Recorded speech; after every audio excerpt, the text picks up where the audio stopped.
اعوذ باللہ من الشیطان الرجیم بسم اللہ الرحمن الرحیم۔ اب یہ جو سورہ مدثر ہے اس میں البتہ اس کی پہلی 3 آیات بڑی اہم ہیں اور اس کو اچھی طرح سمجھ لیجئے۔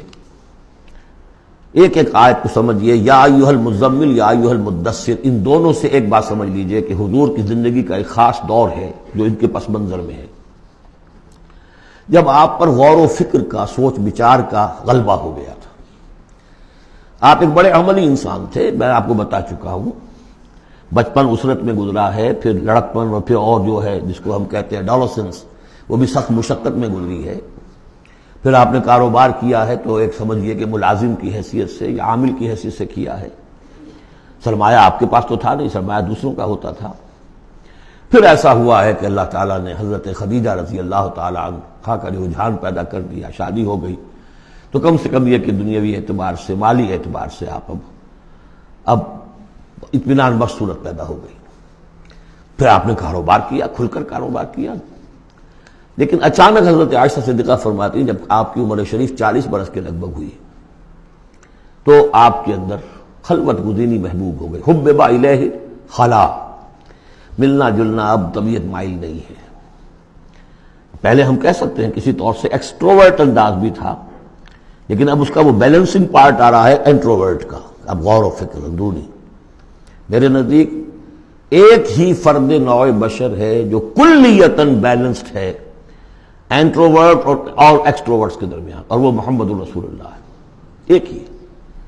بہرحال اس پر جو دور آیا سوچ بچار کا، تو جو آپ غار حرا میں جا کر بیٹھتے تو کیا کرتے تھے؟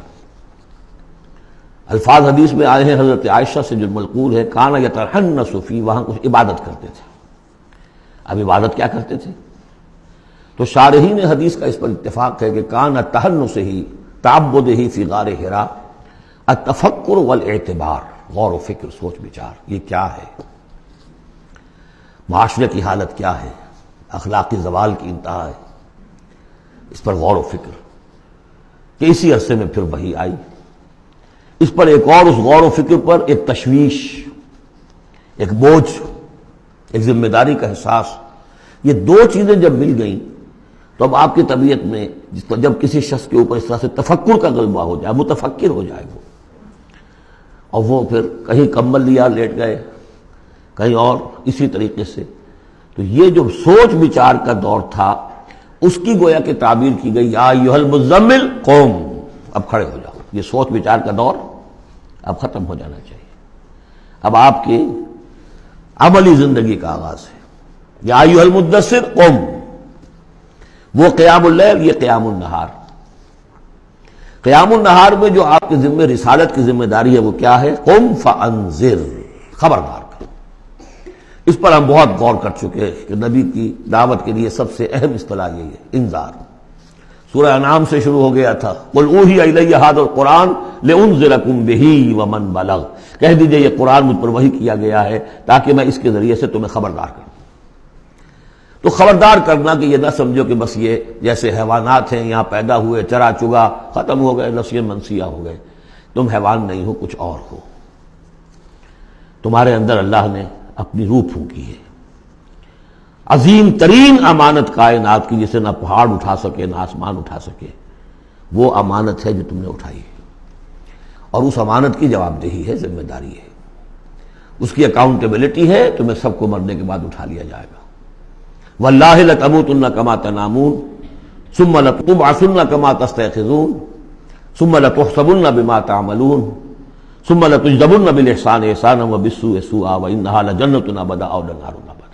یہ ہے انذار۔ نبی کی دعوت کا نقطہ آغاز انذار آخرت، لیکن اس کا ہدف کیا ہے؟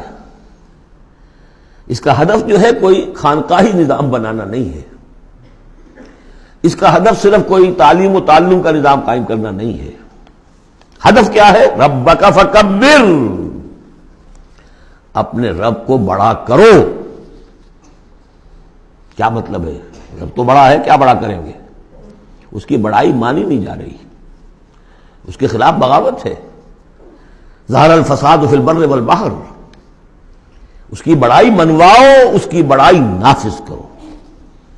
اسی کے لیے یہی لفظ ہے وہ نیوکلیس ہے، جس سے کہ پھر یہ سمجھیے بیج ہے یا گٹھلی ہے جس سے کہ تمام الفاظ نکلے ہیں۔ اقامت الدین، دین کو قائم کرو، لِیُظْہِرَہُ عَلَى الدِّینِ کُلِّہ، تاکہ اس دین حق کو تمام کے تمام نظام دین پر، نظام زندگی پر نافذ کیا جائے، غالب کیا جائے۔ مختلف اصطلاحات ہیں۔ لِتَکُونَ کلمۃ اللہ العلیٰ، تاکہ اللہ کی بات سب سے اونچی ہو جائے۔ وَیَکُونَ الدِّینُ کُلُّہُ لِلَّہ، دین کل کا کل اللہ کے لیے۔ یہ سب کیا ہے؟ تکبیر رب، وَرَبَّکَ فَکَبِّرْ۔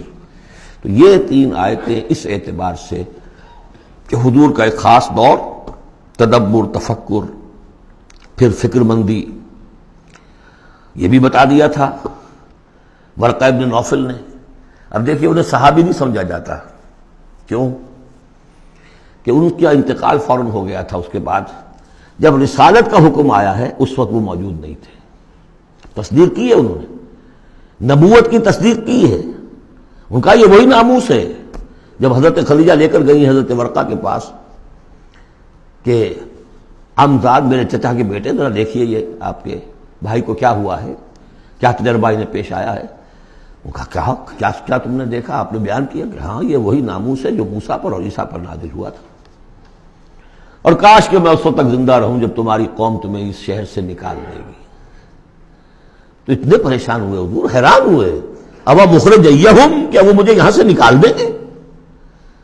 توقع نہیں، وہ تو مجھ سے بڑی محبت کرتے ہیں، میرے قدموں تلے اپنی نگاہیں بچھاتے ہیں، ہر جگہ مجھے خوش آمدید کہا جاتا ہے، کیسے ممکن مجھے نکال دیں گے؟